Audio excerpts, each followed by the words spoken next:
great to see you this evening. Just a whirlwind, whiplash of news today when it comes to Russia and Ukraine.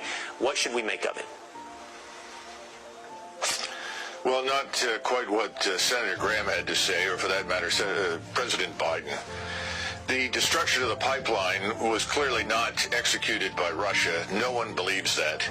In fact, the German population is being polled and overwhelmingly is opposed to the notion of any war with Russia and dismisses out of hand the notion that the Russians are responsible for the pipeline.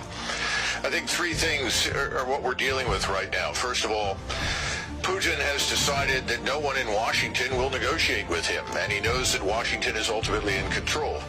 And so he's decided that in response, he's got to escalate the military operation. People aren't aware of it in the West, but the Russian forces in Ukraine have always been outnumbered from the day they entered Ukraine. That's going to change rather dramatically, and I suspect the bombers that she referred to, who carry both conventional or nuclear weapons, will have conventional arms, and those bombers are probably going to be used in the escalation that we're about to witness in Ukraine. And I think he's going to settle this dispute in Ukraine on terms that are acceptable to Russia that we may not like.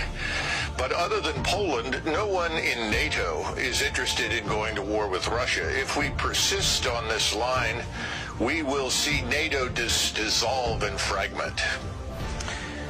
Because they will assume, you're saying they will not follow Poland's lead and not stand together. I assume that's what you're saying, Colonel?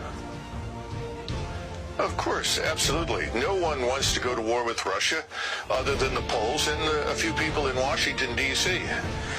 Well, that will be the key. That will be the key. Whether or not, if the world will not follow the Poland into war with Russia, will in fact the leaders of the United States of America push the world into war with Russia?